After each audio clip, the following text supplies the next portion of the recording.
everybody.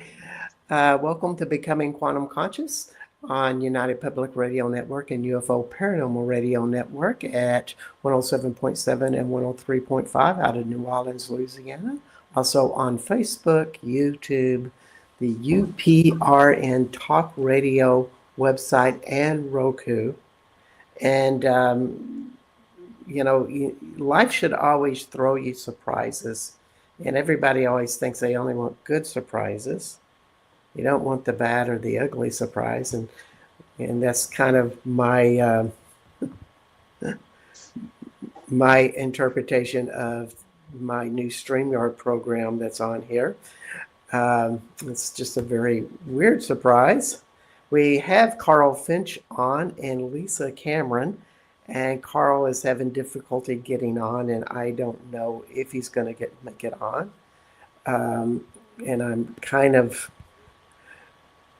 as usual, as a good radio show host, you have to navigate a few things all at once, and you never know how it's going to go. and I have two old and dear friends, and I mean old in that we've been friends for a long time. Let's not go anywhere farther than that. So without any further ado, I welcome Lisa Cameron to the show. Hey, Lisa, how are you doing? Hi, doing great, Bart. Well, I'm glad you're on the show, and we'll see if Carl comes on. I certainly hope that he does. Yeah. We'll certainly do. Maybe we ought to give people some history. I'm just going to kind of go with how I thought the show would go. Okay. I can fill in too. So yeah, I mean, it's just kind of funny how all of this all works out. I'm just kind of navigating my computer system and stuff. But Lisa Cameron and I were roommates way back at students at, now it's called University of North Texas, I think. We used to call it North Texas State University. I love the state part. Anyway, we were all just the best of friends, and one day a very noted musician, that in my opinion was Carl Finch, and he shows up at my door because Lisa and I were housemates, and said, I want to talk to Lisa Cameron. I got a band going on. I'm starting a band. And it's like, Carl Finch wants to be in a band with Lisa? I was kind of excited about it.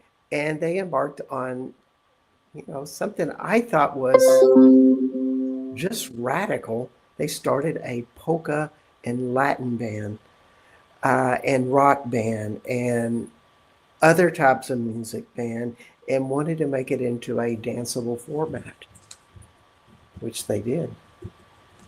Of course, Lisa was a drummer. And, maybe you ought to just start, because this is about magic and music. But, I always thought one of the aspects of the magic was the beat. Because you did not play everything exactly like the old polka bands did, or the Latin. You kind of found your own way with it. Yeah, well, I could explain how I got to know Carl. That's a good idea. So when I first got to North Texas State, I was interested in becoming a jazz musician because I'd been listening to jazz. I grew up listening to rock and roll. But then it was about 77, 78 when we first were roommates. Was it 77? Yeah. 77, okay. 78, yeah. Yeah. Okay, and at that time, there was a lot of musical upheaval. So the favorite music that I listened to at that time was uh, more edgy type rock music, like the Stooges or Velvet Underground. And I was in Denton, and there, I was supposed to be playing jazz and listening to jazz, and I really hadn't had that much of a background of it. But then I found these people that wanted to play music, so we started a band called End Over End, and it was a band that we did covers of different bands that we like we did a Stooges cover, we did Blue Oyster Cult, we did Patti Smith, we did Television, we did and that kind of music.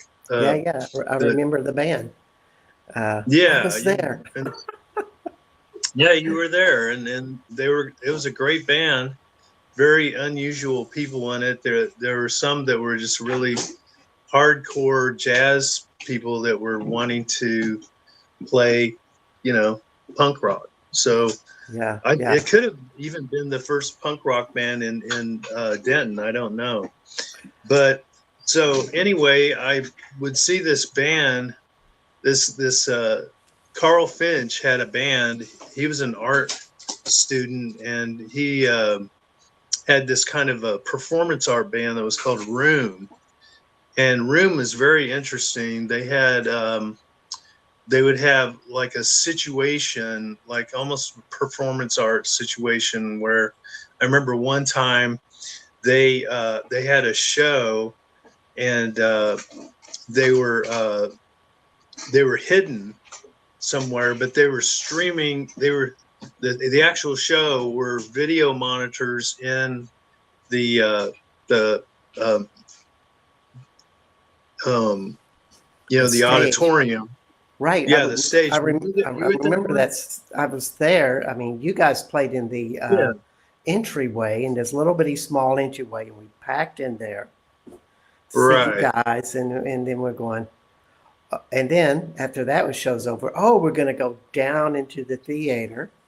Uh-huh. Literally, it was a movie theater, and there was no Yeah. band set up there. There were 6 televisions.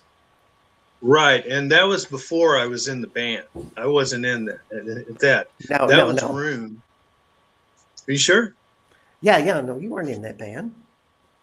I mean, I No. remember that. I remember that night like it was yesterday. It's funny Okay. how you know Uh-huh. things happen, but somehow Carl wanted you as the drummer for this Yeah. Well, experimental that came band. later. Yeah, yeah, Yeah. yeah. Why do you think he wanted So, you? well, then the reason is that he came to see End Over End, and we did a song by the MC5, and he thought it was cool that we did a song by the MC5. And I said, "Do you like the MC5?" And he said, "Yeah, yeah, I'm in this band Room. Come check it out." So I did check it out, and they reminded me kind of the Velvet Underground and their music, but it was unusual. It was something It else. was. And they also had this singer that, remember that guy? There was a homeless man who said that he had a third sex, and he was a really interesting person. And so he was kind of one of their front people or something. And then Carl would be playing piano, and then there would be a bass player and a drummer. I forgot who exactly they were. But then, I said, "Carl, I really like your music and everything." So we would talk every time I saw him around. We would talk, and it was mostly about, you know, the MC5 or something like that. Right, right. And then garage rock. He really was into garage rock.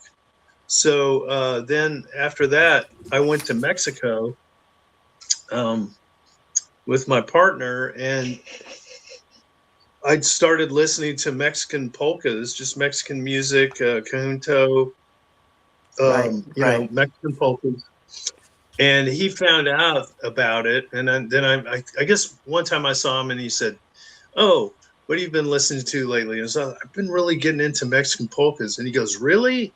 Wow, that's super cool. Me too." And then I went to Mexico and came back, and there was a note in my car saying, "Get in touch with me."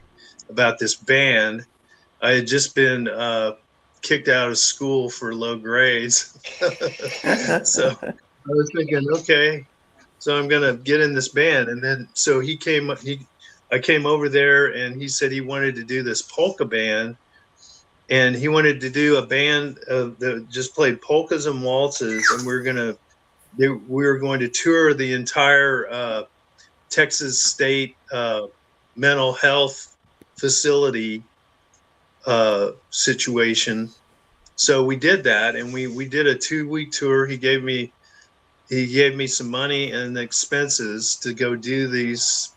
We played at Rusk State Hospital. We played at Austin State Hospital. We played at, I don't remember all the Yeah, names of yeah. them, I but there were a remember lot of them.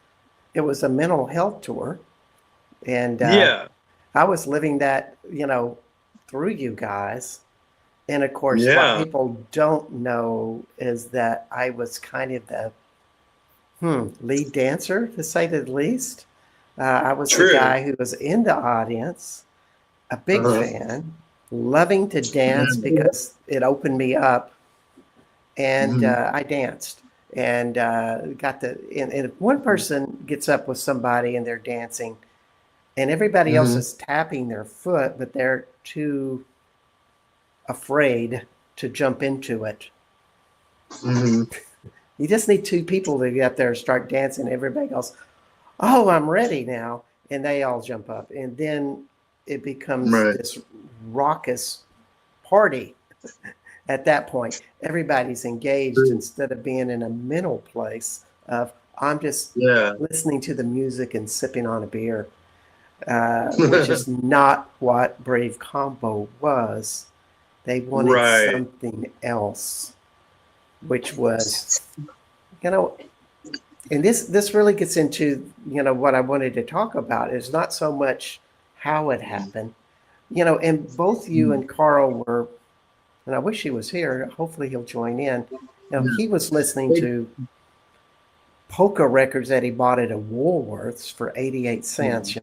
That's his story, Right. very famous story, and decided this is good music. I think I'm going to start playing. Of course, Carl was a Mhm. graduate with a degree in fine arts, a master's degree. Yes. And so here he was, and you were interested in all forms of art beyond music. Yeah.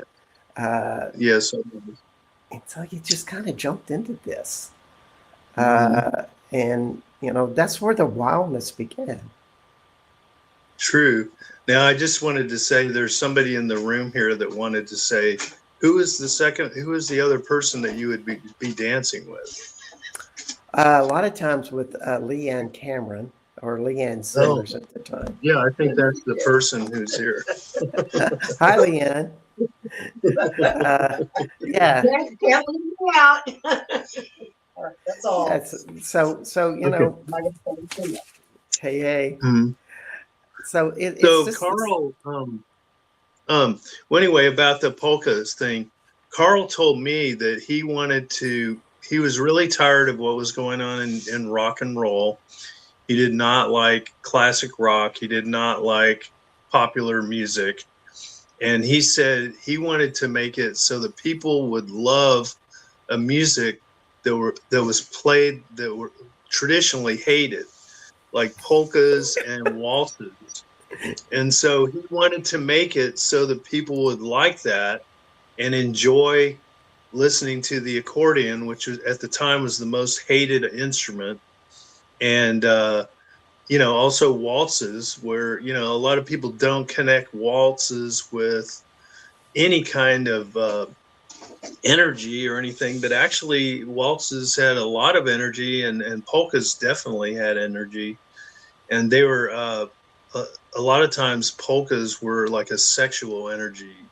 So that's what you would do. You would go polka with this woman, and then maybe go home with her later or some other time.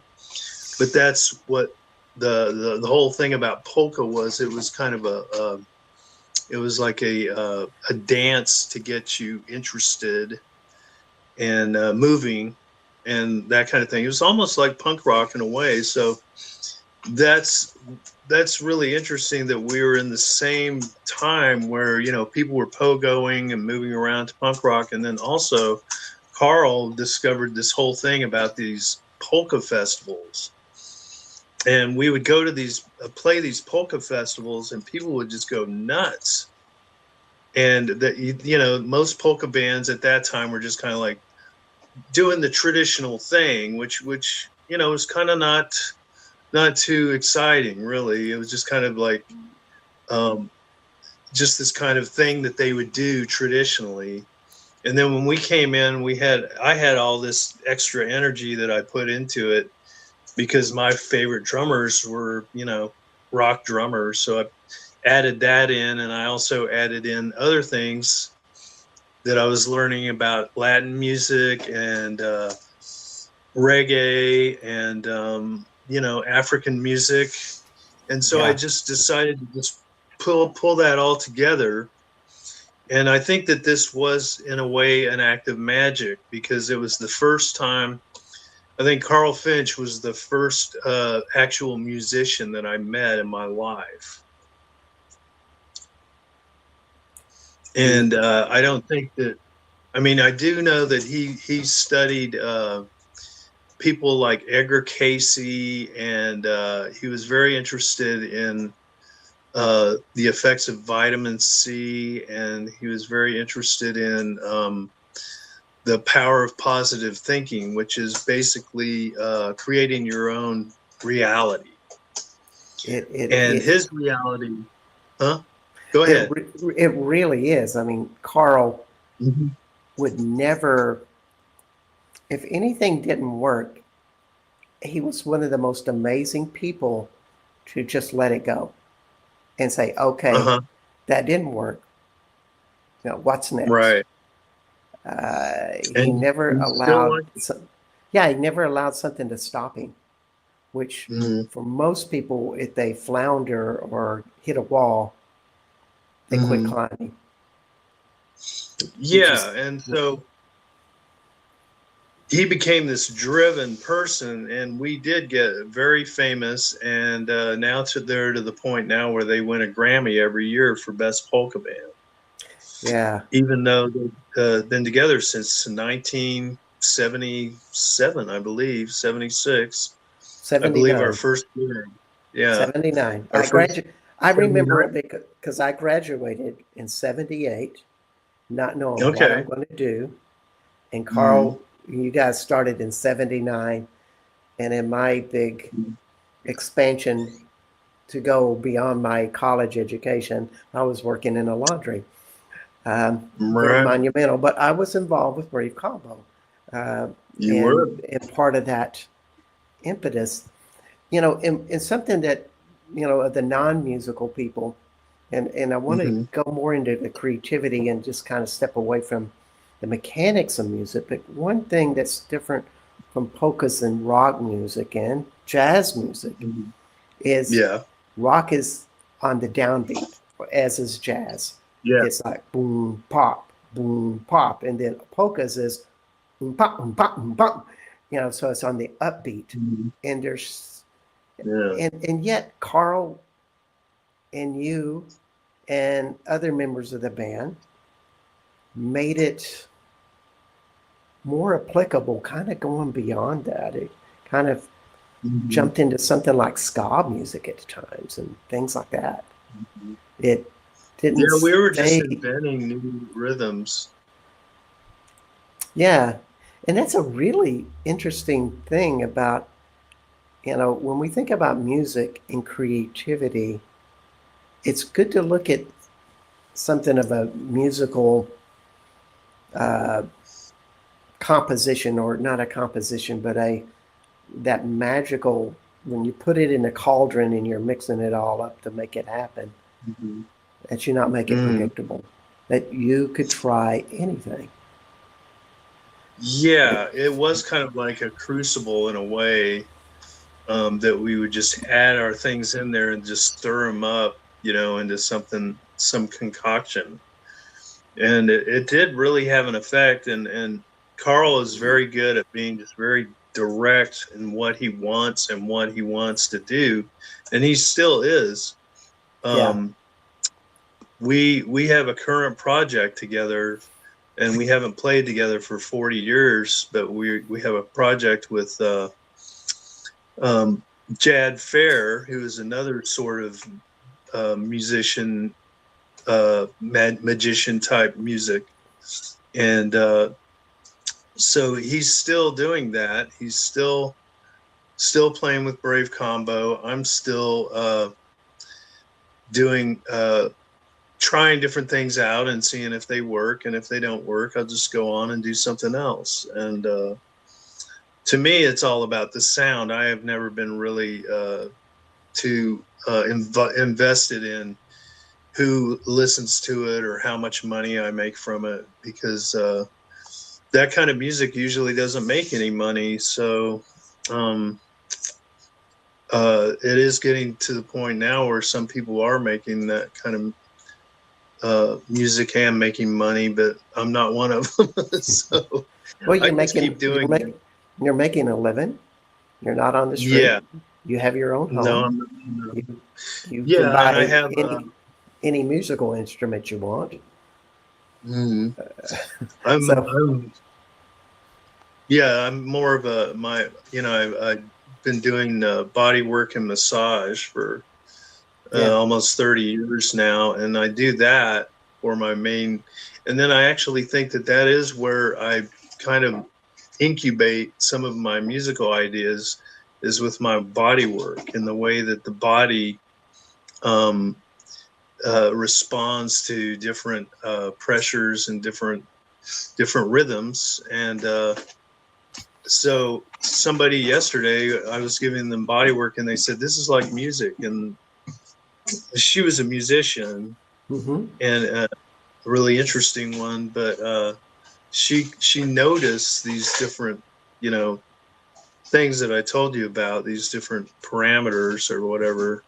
Yeah. And those, that's uniquely connected to my musicianship. And a lot of the music I do now is I'm trying to access resonant frequencies in rooms and things like that just find, the actual body of a room is its resonant frequency. And when you find it, then it activates on its own, and then it starts making its own music. And that's true of any object. I think there can be any object, and it could be a tangible thing, or it could be, something that is not tangible, but it's there. Does that make sense?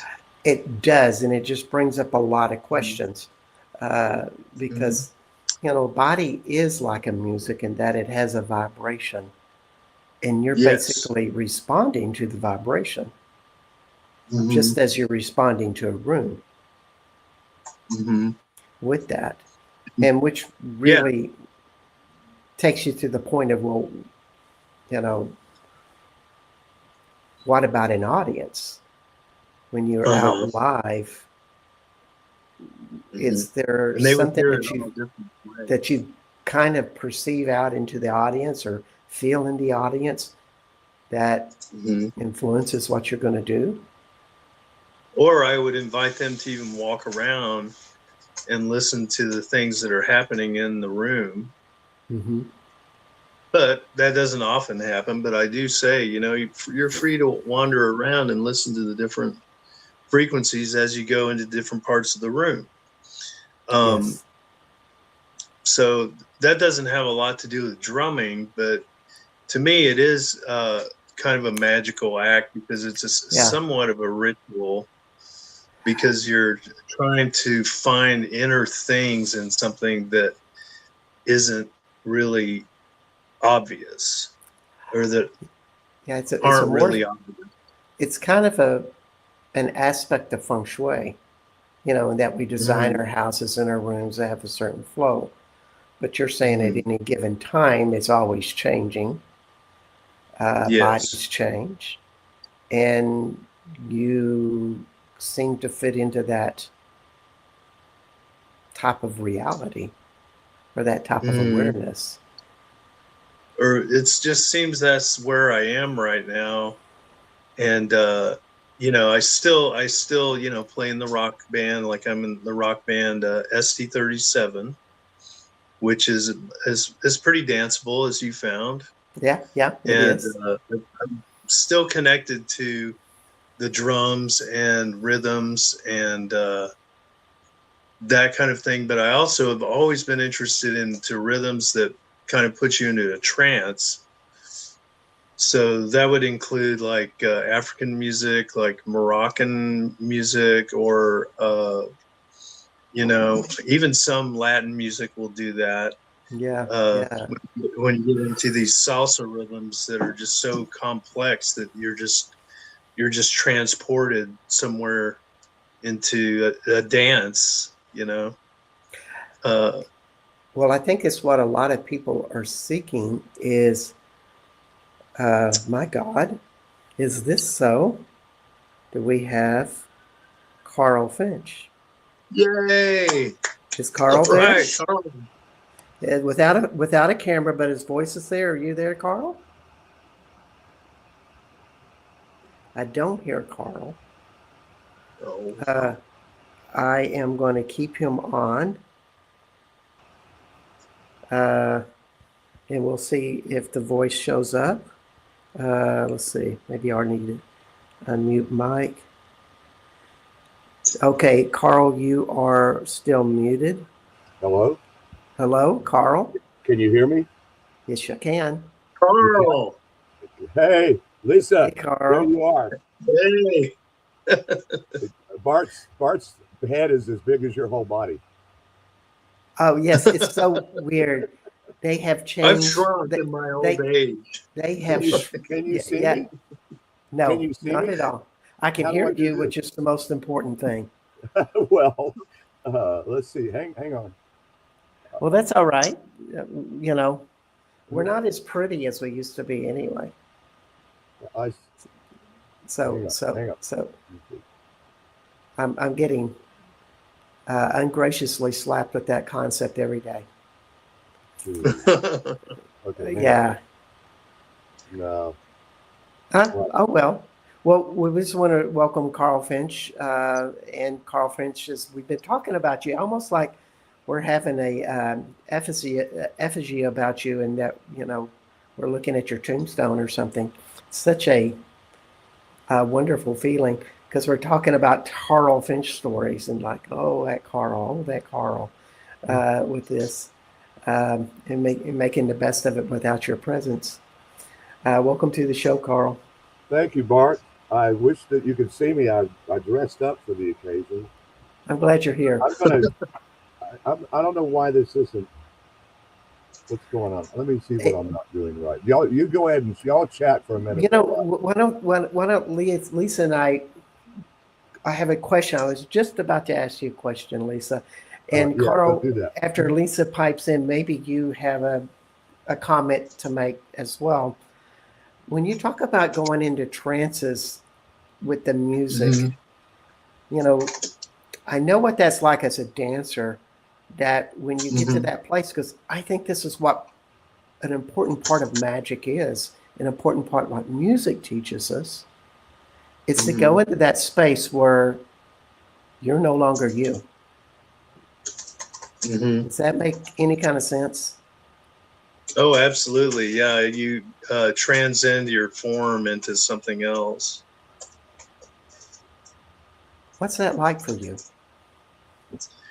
Well, it's hard to explain. It does happen though. Sometimes, and sometimes that I'll just let it go, and I'll just find the frequency I'm looking for, and just let it go, and it just goes. And Hmm. sometimes I'll just have to kind of nudge it along this way or that way. But when I find that spot where I don't even have to touch anything and it just starts going, that's really intense because then I'm almost there and I'm almost not there. So I'm in like almost two places at once. and everything gets a lot easier. Like your whole physical, all your physicalness becomes easier to pull off when you get there. Hmm. And I kind of look at it sometime like I'm surfing, like it's Yeah. like you're kind of in the water and then suddenly you're on top, and it would almost be hard to knock you off. In fact, it would be. Yeah. And then when you're linked up with other players, I don't know what they're feeling, but if Mm. everybody's kind of on the same page, it's not just you, then everybody's Yeah. contributing to this. Then you have the element of the audience, and you feel that when you're making that connection, that's a whole different sense. That's pretty Mm. special. I don't analyze it a whole lot, you know. I just, I just kind of, and I think Lisa's the same way. I've worked with Lisa so much, I kind of know how all that goes too. Uh, Man, I just know in the early days of Brave Combo, there was no rule book, there was nothing. We were, just discovering Lisa playing in this kind of funky rock band with Bo and those guys, and then hearing, wow, there's something not quite just rock and roll about that drummer. you know, there's something that's not just rock and roll going on in that guy's head. So then Yeah. and then comes to turn out that yeah, it's cumbias and all kinds of stuff, and an immediate sense of what the polka groove is like, you know, which is you can either play a polka groove or you can't. Period. You know, Hmm. That's and true. Yeah. I I mean, think there's Lisa's natural curiosity about music, we were already talking about things that we already both knew about that was not pop music, you know. I mean, yeah, this is one of the craziest stories. Lisa turned me on to the Sons of Hawaii, and uh, I don't, I guess, with the steel guitars and all of yeah, that good stuff. and Yeah. that Okay. the music of old Hawaii. You know that? Remember that album with the volcano on it? And Oh yeah, it's so great. it blew my mind. And so Jane and I, uh, her parents invited us to go to Hawaii with them, and we went to Hawaii, and they booked us rooms at the Waikiki Outrigger Hotel, and we pull up to the hotel that night and the next night on the marquee at that hotel, the Sons of Hawaii. Whoa. Okay. So they were right there. The three who were still alive were right there, feet from my Oh my room. God. So That's That's so cool. so I gotta ask y'all a metaphysical question with something like that. Here you are a musician and you spend years developing these skills and techniques. And it starts as a very intellectual thing, you learn notes and all of this technical stuff. And then you get to a set of mastering, you get with the right set of people, and you're playing the music that seems to resonate with you, and you lose yourself. You go into this reality that we're talking to. Does it seem to open like a kind of synchronicity with life that you run into the Sons of Hawaii when you start to adore them? I mean, does that stuff happen all Um, the time? well, yeah, I mean, I think so with both of us. I think that does happen. And I think that you after a while you become a magnet for that kind of activity. Like Mm. I just keep meeting people that really inspired me, like, Carl Finch always inspired me. We were talking about Room earlier, Carl.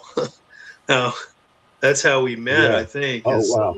I Yeah. would go see Room and I would think, wow, that is the most Velvet Underground thing I've seen in town. And then you came to see End Over End, and we played MC5, and we talked about that. So Yeah. it's yeah, it is. And then you start magnetizing yourself. So then all of a sudden I get this call to come play in Austin with Rocky Erickson. And Rocky Erickson is another type of magician type musician. And then I moved down here, and I probably, you know, there's so many musicians down here that it's easy to get lost in it. And I think I got lost in it. But Yeah. I met really magical people, like Daniel Johnston is another one. And then you met David Byrne, and David Byrne had a huge influence on your career. And you met, some Of of the your, polka.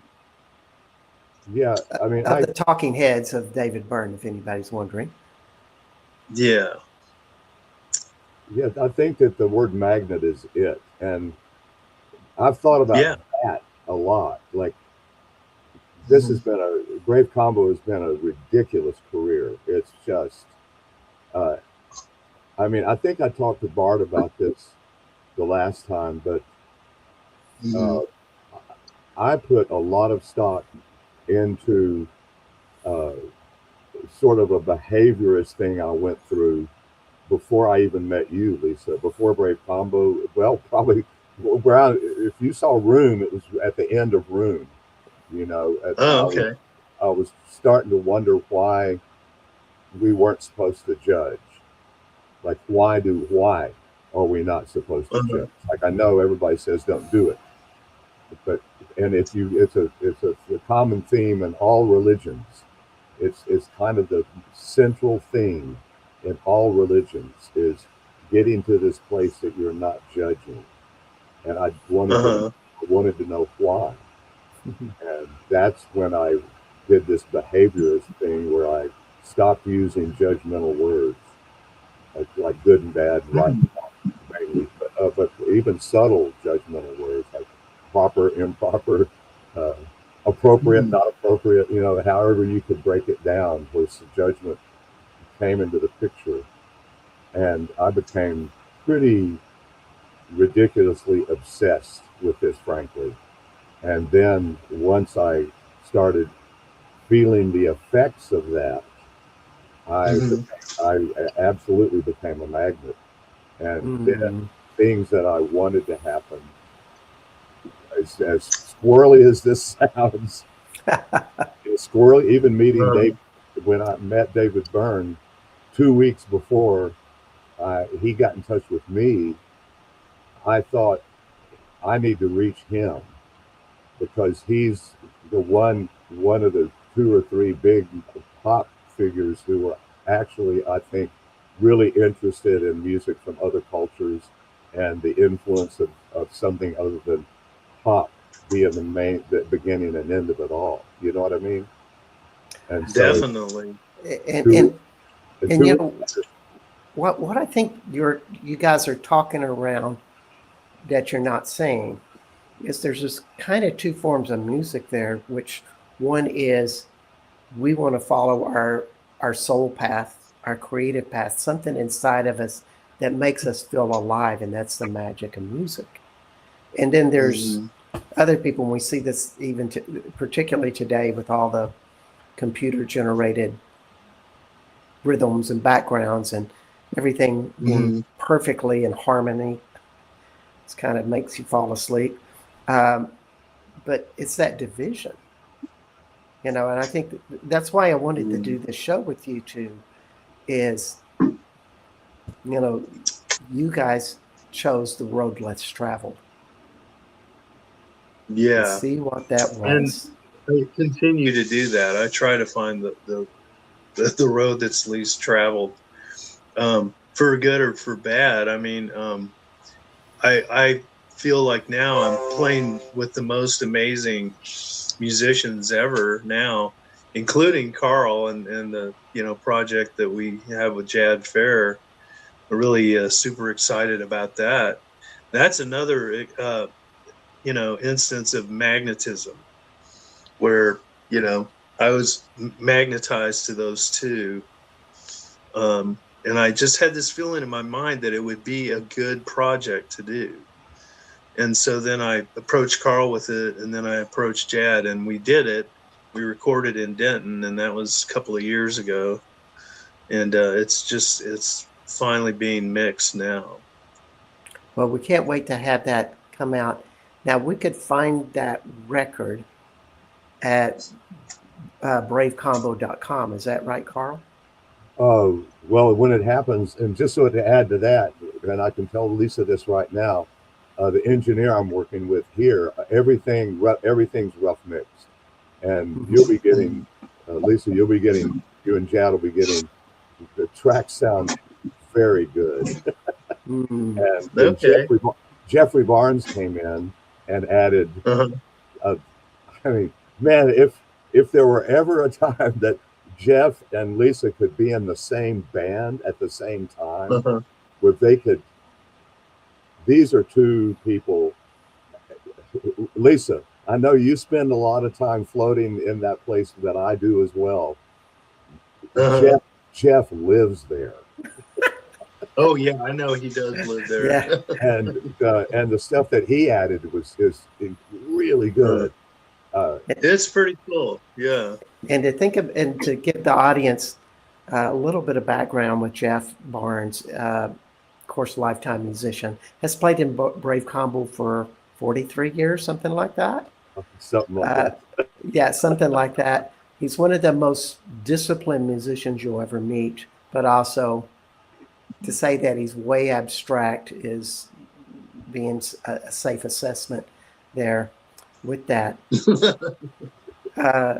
But you know, when we talk about this to the audience, you know, it's like the question I have is, how can you open your creativity to that vibration? You know what? I dance and I'm in that zone where there's nothing but me and the music and my body following it.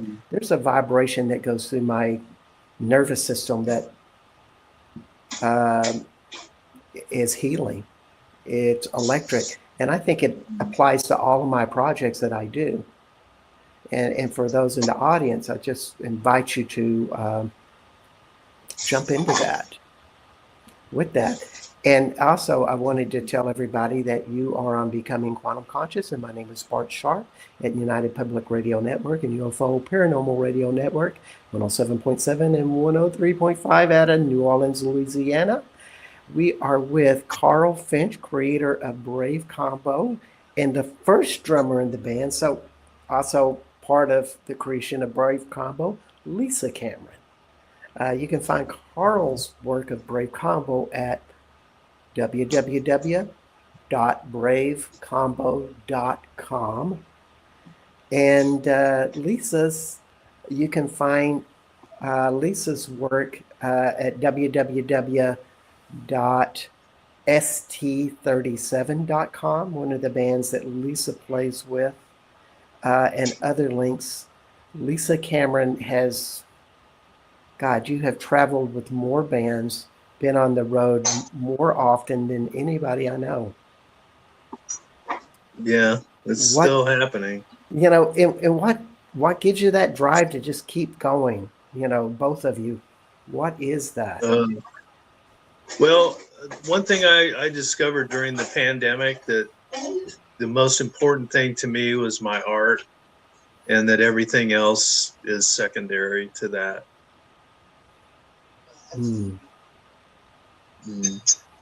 That's good to know. Yeah, it's kind and that's what drives me. It's kind of hard to not be that way. I'm frankly, that's I realized recently, I think Lisa can relate to this, I've done nothing in a conventional way. I mean, nothing. I'm vegetarian, and I saw the other day that I thought vegetarians would, like, that the time had come and everything was, you know, but I've noticed that there was a big spike in all the vegan and vegetarian foods in the grocery stores for a while. I noticed they started dropping off. So only 5% of the population is vegetarian, which that was shocking to me. But like, I don't even Wow. sleep. I don't even sleep a normal schedule. Uh, I mean, nothing. We've done nothing, and we can't. And I think Lisa can relate to that. Like Jane and I, my wife and I, we can't do anything the normal way. And that the road less traveled, man, music. That road less that road is the road, the only road that attracts me. Yeah. You know, it is. It always was. Yeah. Yeah. I can't change that. I'm Well, not. Carl. Yeah, go ahead. Oh, go ahead. No, nothing. I'm No. just, Okay. Well, we were talking earlier about you and how I told Bart that I thought that you were the first person in my life that I would consider a magician because you were just making everything happen. You were creating your own reality, and I was also reading about doing that, you know, with Robert Anton Wilson and that kind of stuff, and Carlos Castaneda, I guess back then, creating a separate reality. And I think that you were one of the first persons that showed me that it didn't really matter what people thought of you. You just do it, and then you would do it with such finesse that everybody would want to do it. wow. Well, And I thought that was amazing. I'd like to add to that. He does it with good manners. There's no rebel Yeah. in Carl Finch that says, "Well, you're not my type of person. Bite me." You're Right. playing. Very You're playing these inclusive. polka fests to all of these redneck Mhm. Texans and raising the vibration out there with them. You know, whether they know it or not. Yeah, we played those early polka fests, and those people were very wary of us. But when we brought people to the polka festival, then they changed their tune. It was like, okay, well, I guess, you know, you guys can do. And we were getting letters from people that saying we were destroying their music. I even still have that one letter that guy wrote from Minneapolis. oh yeah, yeah. You remember that one? I still have that letter. I thought, okay, we're doing something right. Yeah. You know, we got a lot of hate mail in the beginning. The more Yeah. popular we got in the larger polka world, that the percentage of people who were wary of us also grew. But Mhm. man, it only, you know, it just takes 40 plus years. You'll win them over. Yeah. Yeah. Just stick with it for 40. But that's a good point though. How do you separate the music from people's tendencies so everybody can come together in the same place, no matter where they're leaning in any way, no matter what it is, politically, uh, religious, their preferences, whatever. Uh, and part of the thing that I've been trying to communicate to the International Polka Association, and I'm good friends with all those people that's out of Chicago, and they're the main sort of pulse point, is how you can play polka music without any tribal, ethnic heritage influence. So it's there with it's not Czech, Polish, German, none of that. It's just the music. But take away all your outfits, take away the food that you associate with it, take away all your grandparents' stories, take that pride and put it on the shelf. All of it. Wow. Completely. You know, And this is such a great acronym for life, Carl. well, I mean, Lisa and I didn't have that in our background. I didn't know anything. We didn't know anything about that stuff. We knew more about cumbias. We knew more about that going that we didn't know much at all, other than wow, this is a cool music that's been outrageously maligned by pop culture. The most Mhm. misunderstood stuff. And so I'm in a position now that I can challenge why does all of this stuff have to go with it? Is that the only way you're keeping this alive? It's attached to Oktoberfest and Lederhosen or sausage? You know, is that it? How about if we can the world of polka imagine the music without that? Then we just kind Uh, of get into the energy of it and let it maybe Yeah. transform us. Right. Exactly. Not you see, for you, it's simple. You don't care. It doesn't matter. That's part of their challenge, to not judge, Yeah. to break the wall down. You know, True. you're the goal. You're everybody's goal. You are. Well, I still add it. No, I mean, as an audience, as a person in the audience, and you do a lot more. You're not just an audience, but you're open. It doesn't matter to you. We could play we could play anything. A Brave Combo, we were all over the place. It didn't matter to you. You were, oh, I don't like that kind of music. That's the goal.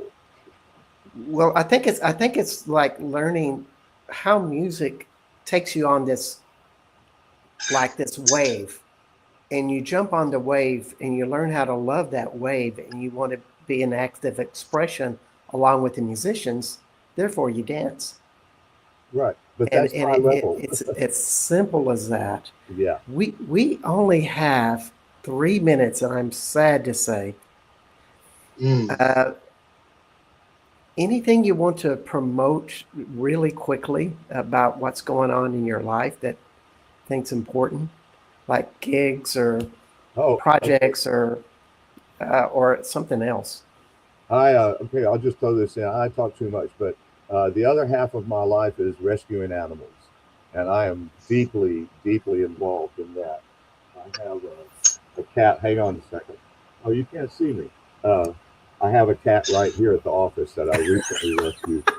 But I'm telling you, it's 50% of my world is looking for discarded, desperate animals in this hunk of downtown, and then tending to them, finding them, and tending to them. And that's for myself. This opens up the next level. That's all I can say. For me, it's daily horrible physical sacrifice. I go out at midnight every night, no matter how horrible the weather is. Man, I'm out there with these cats, and they are coming to me. So anyway, service is a higher part of love.